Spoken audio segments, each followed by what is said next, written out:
కామారెడ్డి జిల్లా బీబీపేట మండల కేంద్రంలోని మహాత్మా జ్యోతి బాపులే బాలుర వసతి గృహంలో వసతులు కల్పించాలని డిమాండ్ చేస్తూ జిల్లా కలెక్టర్ కార్యాలయం ముందు విద్యార్థులతో తల్లిదండ్రులు ధర్నా నిర్వహించారు.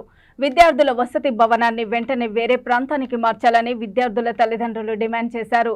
వసతులు కల్పించకపోవడం సిగ్గుచేటు అంటూ విద్యార్థులు నినాదాలు చేశారు.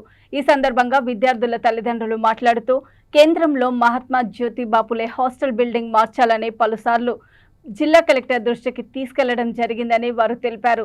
మహాత్మా జ్యోతి బాపులే హాస్టల్ బిల్డింగ్ మార్చాలని హాస్టల్ విద్యార్థులతో హైదరాబాద్ సెక్రటరీ ముట్టడిస్తామని వారు డిమాండ్ చేశారు.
మిత్రులారా, గత 2 సంవత్సరాలుగా మహాత్మా జ్యోతిరావు పులే బీబీపేట మండల కేంద్రంలో గలటువంటి ప్రైవేట్ బిల్డింగ్ లో కొనసాగుతున్నటువంటి హాస్టల్లో కనీస వసతులు లేవు, మౌలిక వసతులు లేవు అని చెప్పేసి వాళ్ళు మార్లు వినతి పత్రాలు ఇచ్చిన ఎంపీడీఓ గారికి ఇచ్చాం, ఎంఆర్ఓ గారికి ఇచ్చాం, ఆనాడు ఉన్నటువంటి మండల అధికారులకు ఇచ్చాం, బీఆర్ఎస్ నాయకులకు కూడా ఇచ్చాం. కానీ ఎక్కడ వేసిన గొంగడి అక్కడే ఉంది.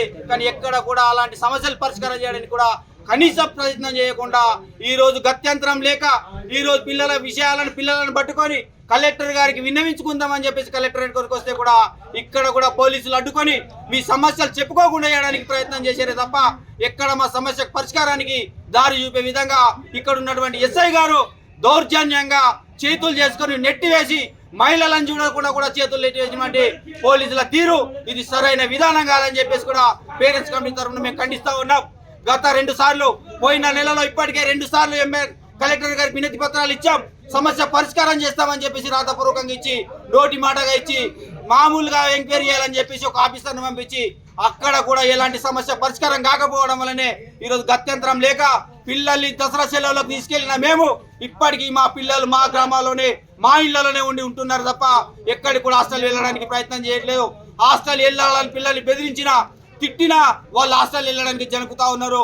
అక్కడ సరైనటువంటి బాత్రూమ్లు లేవు, క్లాస్ రూమ్లు లేవు, పండుకోవడానికి డార్మెంట్ లేదు, భోజనాలు చేయడానికి డైనింగ్ హాల్ లేదు. ఆర్సీఓ గారికి దాదాపుగా మేము 100 సార్లు నోటి మాటగా రాతపూర్వకంగా చెప్పినప్పటికీ కూడా ఆర్సీఓ గారు పట్టించుకోకుండా నిమ్మకు నీరెట్టినట్టుగానే ఉన్నటువంటి ఆర్సీఓ గారిని తొలగించాలని చెప్పి మేము ప్రధాన డిమాండ్గా మేము హెచ్చరిస్తూ ఉన్నాం, డిమాండ్ చేస్తూ ఉన్నాం. ఆర్సీఓ గారు ఆయన ఆర్థిక లాభాల కొరకు అక్కడున్న బిల్డింగ్ ఓనర్తో కుమ్మక్కై పలు మార్లు ఆర్సీఓ గారు ఆ బిల్డింగ్ ఓనర్తో ఇప్పటికే 4 సార్లు 5 సార్లు అగ్రిమెంట్ చేసుకున్నాడు. బిల్డింగ్ నిర్మాణం చేస్తావా చేయవా, మేము ఇక్కడ మాట్లాడతాం.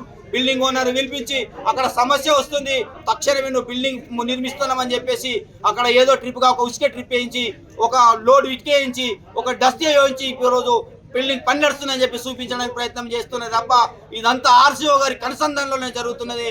తక్షణమే ఆర్సీఓ గారిని సస్పెండ్ చేయాలని చెప్పి కూడా మేము ప్రధానంగా డిమాండ్ చేస్తా ఉన్నాం. బాత్రూమ్లు కరెక్ట్గా లేకపోవడం వలన అట్లాగే ఫుడ్ విషయమైనా ఏదైనా బెడ్ కరెక్ట్గా లేదు, పడుకోవడానికి రోడ్డు మీద